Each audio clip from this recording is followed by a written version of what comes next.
Hello. कैसे हैं आप लोग? उम्मीद करते हैं कि आप अच्छे होंगे और पढ़ाई भी कर रहे होंगे।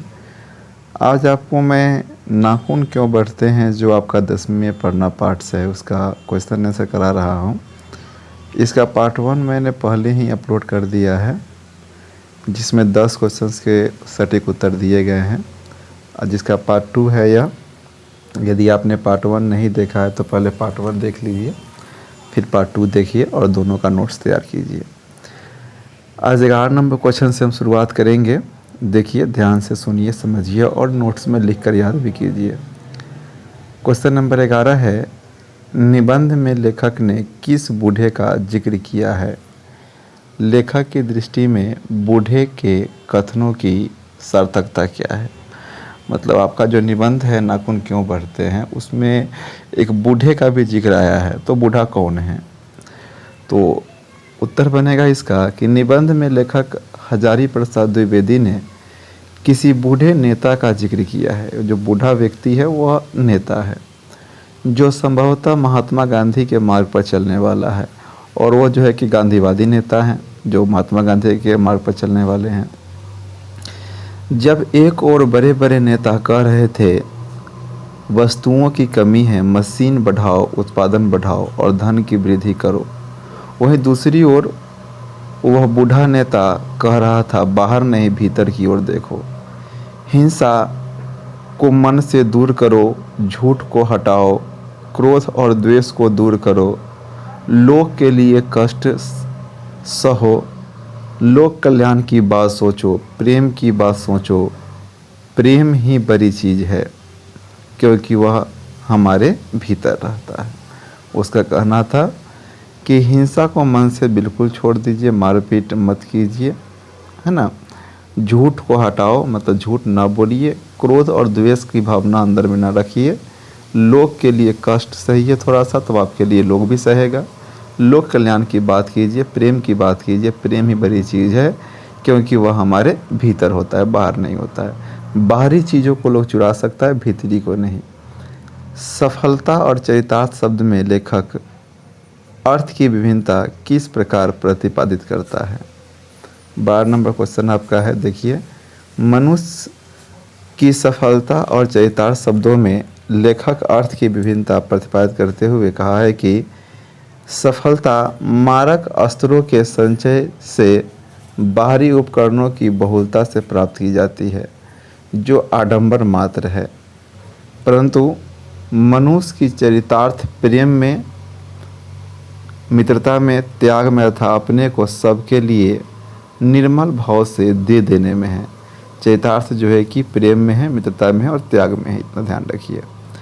आगे हमारा है व्याख्या करें, 13 नंबर क्वेश्चन। देखिए, व्याख्या करने वाला में लाइन जो दिया रहता है उसके विषय में कुछ लिखना होता है, वह लाइन कहाँ से लिया गया है, उसके लेखक कौन, यही से लिखना होता है। तो देखिए, कॉर्नर में जो आपका प्रश्न है, काट दीजिए वे चुपचाप दंड स्वीकार कर लेंगे, पर निर्लज अपराधी की भांति फिर छूटते ही सेंध पर हाजिर। प्रस्तुत पंक्तियां हमारे पाठ्य पुस्तक गोधूली भाग 2 के नाखून क्यों बढ़ते हैं शीर्षक निबंध से लिया गया है, जिसके निबंधकार हजारी प्रसाद द्विवेदी हैं। ये पंक्ति पहचान में आएगा, आपको इसको लाइन बना कर लिख देना है कि प्रस्तुत पंक्ति हमारे पाठ्य पुस्तक गोधूली भाग 2, तो आप लोग को 2 ही है, 10वां का 2 है, 9वां का 1 है, और फिर आपका इंटरमीडिएट दिगंत कहलाएगा, वो आगे पढ़ाएंगे। प्रस्तुत पंक्ति हमारे पाठ्य पुस्तक गोधूली भाग 2 के नाखून क्यों बढ़ते हैं शीर्षक निबंध से लिया गया है, जिसके निबंधकार हजारी प्रसाद द्विवेदी हैं। इतना ध्यान रखिए, यह पंक्ति लगभग आपको सभी व्याख्या करने वाला में लिखना होता है। प्रस्तुत पंक्ति के द्वारा लेखक ने मनुष्य की पाशविक वृत्ति की ओर इशारा किया है। जो पंक्ति है उसके द्वारा इस पंक्ति में किस बात पर जिक्र किया गया? तो मनुष्य के पाशविक वृत्ति पर जिक्र किया गया है ना, पाशविक वृत्ति। वे कहते हैं कि जब तक मनुष्य पर कड़ी निगाह रखो, अनुशासन में रहेगा। किसी पर भी कड़ी निगाह रखिएगा, उसको डांट दबड़ कर रखिएगा तो अनुशासन में रहेगा। गलती होने पर दंड को स्वीकार भी कर लेगा। अगर वह गलती करता है, दंड दीजिएगा तो वह मान भी लेता है, लेकिन जैसे ही दृष्टि से ओझल होगा अथवा उसे अवसर मिलेगा, वह गलती करने से चूकता नहीं है। हर आदमी कुछ ना कुछ गलती कर ही देता है। जिस तरह नाखून को काट दो तो वह कोई कष्ट नहीं देता, परंतु काटना छोड़ दे तो फिर वह बढ़ जाता है। नाखून को काटिए, आज कल क्या होता है, कल तो नहीं बढ़ता है, काट देने के बाद कुछ दिन रहता है वह 5-4-5 दिन, उसके बाद तो फिर बड़ा बड़ा हो ही जाता है। आगे हमारा है ख में, मैं मनुष्य के नाखून की ओर देखता हूँ तो कभी कभी निराश हो जाता हूँ। प्रस्तुत पंक्ति हमारे पाठ्य पुस्तक गोधूली भाग 2 के नाखून की ओर बढ़ते हैं शीर्षक पाठ से लिया गया, जिसके निबंधकार हमारे हजारी प्रसाद द्विवेदी है।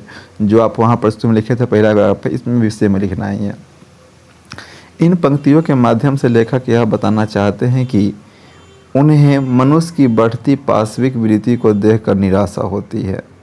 मैं मनुष्य की नाखून की ओर देखता हूँ तो मुझे निराशा होती है, मतलब जो पाश्विक वृत्ति आपका नाखून की तरह अंदर से बढ़ रहा है उसको देख करके लेखक को निराशा होती है, क्योंकि हमेशा से मनुष्य ने मनुष्य बनने के प्रयत्न किया है, लेकिन इसकी पाश्विक वृत्ति हमेशा बढ़ता ही गया है।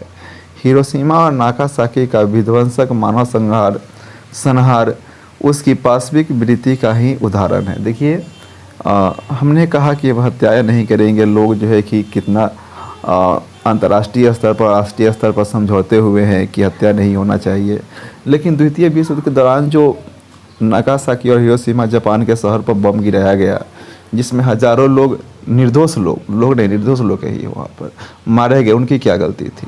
तो इस तरह के सिचुएशन जो हो रहे हैं वो हमारी पाश्विक वृत्ति का ही एक प्रतीक है। व्याख्या करने वाला में लास्ट आपका है, कम वक्त नाखून बढ़ते हैं तो बढ़े, मनुष्य उन्हें बढ़ने नहीं देगा। कम वक्त नाखून बढ़ते हैं तो बढ़े, मनुष्य उन्हें बढ़ने नहीं देगा।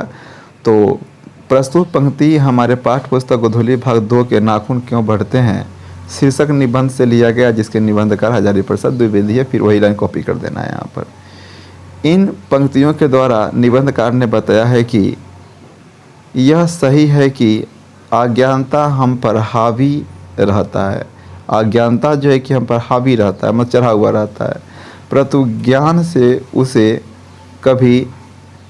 ज्ञान ने उसे कभी जीतने नहीं दिया है।